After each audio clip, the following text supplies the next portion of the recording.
Ready? We're gonna bring out Brynley Pearlstone. Fucking great name, right? Ready? Go, girls!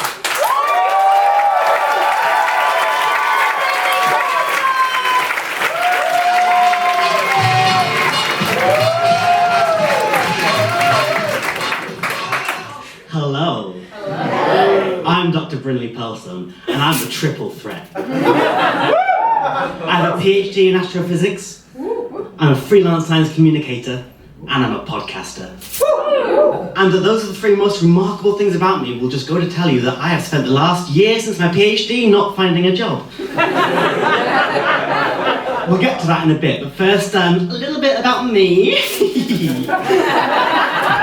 I'm a Virgo, obviously. I got my PhD in astrophysics. It was actually part of a Nobel Prize winning project, not a big deal.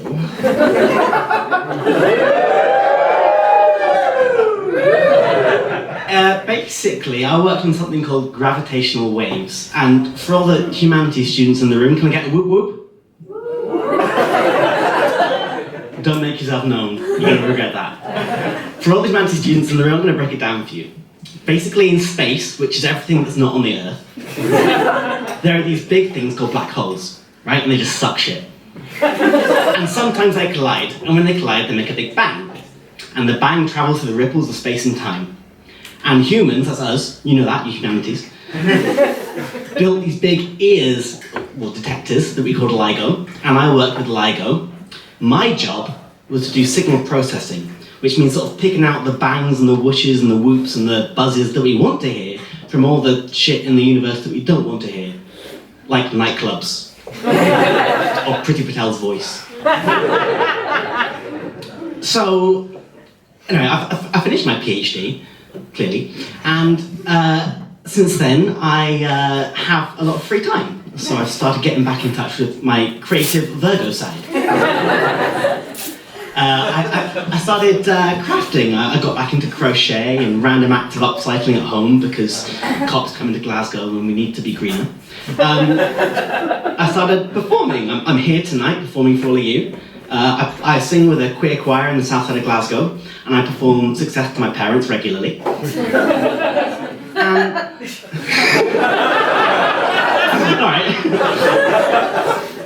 And I did a Blue Peter, and I dug behind the couch, and I got some blue tack and some sellotape and stitched to get myself together a job. My job is a science communicator, freelance, so I stitched it myself. And what I want to do is bring together the humanities and the science and sort of connect the two, because not enough science communication, in my view, does that. There's a reason for that. It's that humanities people don't always get on with scientists because they don't understand us, because we're too smart. And scientists don't get on with humanities students because they're not worth as many points as us in a Priti Patel society.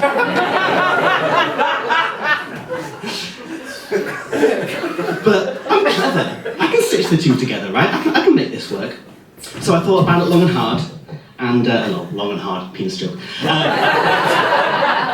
And I decided I was going to start making a podcast because it's a creative art, and my background's in signal processing, basically cutting out excess noise to make what you want to hear better.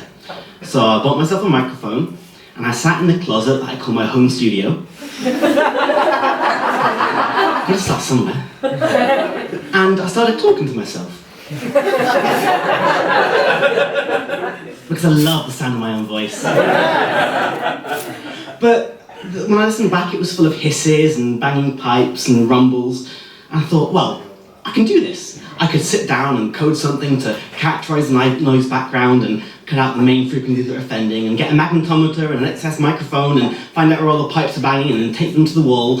Or I could just use a piece of software that comes with my computer with an algorithm that was designed in the 70s by clever white men, because it's a really easy thing to do, apparently. Thanks, Boomer. You're just invalidating me on that. But unfortunately, being a podcaster doesn't actually pay very well. Unless you are part of a big podcast network, which I'm not, or a celebrity, which I'm not yet, or unless you've got a big following, which I do, but I have the wrong kind of following.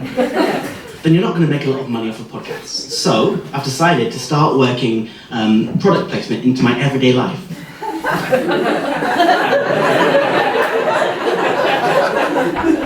So this comedy set is brought to you by Squatty Potty. It's a stool that goes around your toilet that helps you pass stool. It's a real product, look it up. Use code GETTOFUCK to get 50% off your first order. But actually, not making an awful lot of money when you're working for yourself is kind of a bonus. It means that the taxman doesn't have to fuck you over. That said, my boyfriend works in tax. So we've come to an agreement. On the nights where I cook a lovely romantic meal, the taxman gets to fuck me over. That is to say, because I have to say this for legal reasons, that he provides me with financial services in exchange for food and cleaning and anal. He's not here tonight, he'd have murdered me if he was here tonight. But I know for a fact that his parents are watching, so hi Linda, hi Teresa!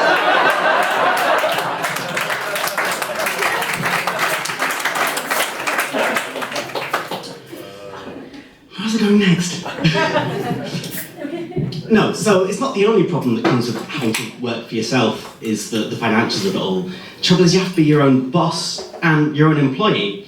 I've not really worked for anybody for a very long time, and I've never been anybody's boss, so I'm bad at both of them. Like, the boss in me is always complaining that the employee in me comes to work late, and he never delivers his project on time. And I don't want to enforce a dress code in the office, but I wish you'd come to work wearing something.